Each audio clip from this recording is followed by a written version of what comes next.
قتلوا في سبيل الله أموات আল্লাহ পাক সূরা বাকারার ভেতরে জানিয়েছেন যারা শাহাদাত বরণ করে আমি আল্লাহর জন্য যারা জীবন দেয় এদেরকে মরে গেছে বলবা না, বরং এরা জীবিত। ওয়ালা হায়াউন ইনদা ওয়ালা হায়াউ ওয়ালাকিন লা তাশউরুন, এরা তো জীবিত এবং আমি আল্লাহ নিজে তাদেরকে তারা জীবিত কিন্তু তোমরা টের পাও না, বোঝো না। মানুষ যেহেতু মুখ দিয়ে কথা বলার পরে আর একটা জায়গা আছে সেখানে ধারণা করতে পারে, তার নাম অন্তর। এই জন্য আল্লাহ অন্তরের উপরে ধারণার উপর নোটিশ দিয়েছেন, ওয়ালা তাহসাবান্নাল্লাযীনা কুতিলু ফি সাবিলিল্লাহি আমওয়াতা বাল আহইয়াউন ইনদা রাব্বিহিম ইরসাকুন। সূরা আলে ইমরানের ভেতরে এসেছে এই ধারণা করবা না যারা আমি আল্লাহর জন্য জীবন দিয়ে গেল এরা মরে গেছে, তোমরা তো টের পাও না। এই মানুষগুলো আমি আল্লাহ নিজে তাদেরকে রিজিক দেই। বলেন সুবহানাল্লাহ। আল্লাহ সাইকিন বলেন তো এমনি যদি ঈমান নিয়ে মরে যেতেন জেলের ভেতরে ঘুমিয়ে পড়তেন, খাবার খেতেন না, কিন্তু শাহাদাতের মরণ পাওয়ার কারণে কিয়ামত পর্যন্ত উনি জীবিত এবং আল্লাহ নিজে ওনাকে খাওয়াবে। এগুলো আল্লাহ এমনি এমনি দেন না। وَلِيَعْلَمَ اللَّهُ الَّذِينَ آمَنُوا وَيَتَّخِذَ مِنكُمْ شُهَدَاءَ وَاللَّهُ لَا يُحِبُّ الظَّالِمِينَ। আল্লাহ পাক বলেন তোমাদের ভেতরে যাদের জীবন যৌবন আমি আল্লাহর কাছে ভালো লাগে, যাদের কাজ কারবার অ্যাক্টিভিটিস আমি আল্লাহর পছন্দ হয়, এই ইমানদার মানুষগুলোকে আমি এমনিতেই মরণ দেই না, তাদেরকে শাহাদাতের মরণ দিয়ে আমি আল্লাহ ধন্য করি। সুতরাং যুগে যুগে যারা আল্লাহর ইসলামের জন্য জান মাল বাজি রেখে এই জমিনে যারা জীবন দিয়ে যাচ্ছে আপনারা মরে যাননি, আপনারা জীবিত এবং কিয়ামত পর্যন্ত আল্লাহ আপনাদেরকে খাওয়াবে। এই জন্য আমাদের কোনো আফসোস নেই। আফসোসের জায়গায় যে চর্মচোখে আজ পর্যন্ত 54 বছরে আমরা দেখতে পেলাম না যে জমিনটা আল্লাহর আইন দিয়ে চলছে। আমাদের আফসোস এই জায়গায়, ক্ষমতায় আমরা যেতে পারি না।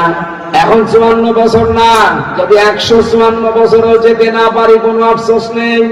আল্লাহর কসম আমার সামনে কোরআন, 1000 বছরও যদি যেতে না পারি কোনো আফসোস নেই।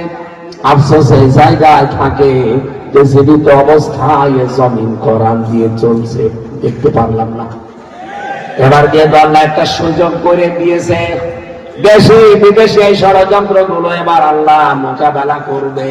বারবার দোয়া করি আল্লাহর কাছে, আল্লাহুম্মা ইন্না নাজআলুকা ফি নুহুরিহিম ওয়া নাউযু বিকা মিন শুরুরিহিম।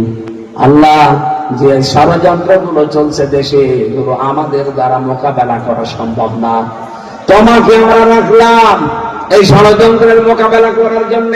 বলেন তো আল্লাহ পারবে কিনা? আরো জোরে বলেন পারবে কিনা?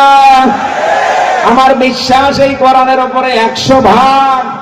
আমি এখানে পড়েছি যারা জমিনে মাজলুম, যাদের উপর অত্যাচার করা হয়, আল্লাহ কয়েকটা সিদ্ধান্ত তাদের ব্যাপারে নেন। 1 নম্বরে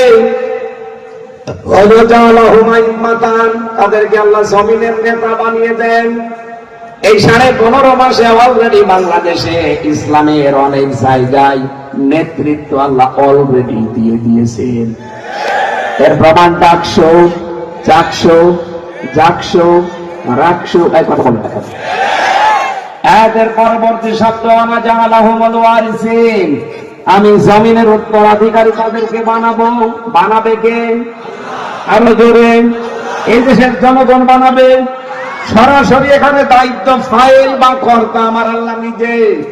জমিনের নেতৃত্ব আল্লাহ বলেন তাদেরকে আমি নেতা বানাবো এবং এই জমিনের উত্তরাধিকারী আমি আল্লাহ নিজে তাদেরকে বানাবো। এই জন্যই তো চিন্তা নেই। আল্লাহ যখন দায়িত্ব নিয়েছে প্রথমটা তো আল্লাহ অলরেডি দেখিয়ে দিয়েছে। নেতা অলরেডি সারা বাংলাদেশে এখন ইসলাম। এই কথা বলা লাগবে, সারা বাংলাদেশের নেতা এখন ইসলাম। এদেশের উত্তরাধিকারীরা এখন ইসলামপন্থী যারা তারা। আপনি যত ষড়যন্ত্র করেন আপনার এই ষড়যন্ত্র সফল হবে না, কারণ আপনার ভেতরে হয়তো দাদারা আছে আর আমার পেছনে আছে স্বয়ং আল্লাহ। 3 নম্বরের সিদ্ধান্ত আল্লাহর অনুমাক্কিনা লাহুম ফিল আরদ। আল্লাহ পাক বলেন জমিনের শাসন ক্ষমতায় তাদেরকে আমি বসাবো। এই আয়াত আমি এখন বানালাম, আপনি কোন হুজুর নিয়ে এসে বসিয়ে রাখবেন, রাখেন। অনুমাক্কিনা লাহুম ফিল আরদ, এখানে ফাইল কর্তা সরাসরি আল্লাহ নিজে। আল্লাহ পাক বলেন এই জমিনের শাসন ক্ষমতায় আমি তাদেরকে বসাবো। কেন বসাবো তাও আল্লাহ ব্যাখ্যা করছেন। অনুরিয়া ফিরআউনা ওয়া হামানা ওয়া জুনুদাহুমা মিনহুম মা কানু ইয়াহদারুন। আমি ফেরাউনকে দেখাতে চাই, কাকে? আরো জোরে, হামানকে দেখাতে চাই। আল্লাহ পাক বলেন 3 নম্বরে তাদের সৈন্য বাহিনীদেরকেও আমি দেখাতে চাই, যাদের ব্যাপারে সবচেয়ে বেশি আশঙ্কা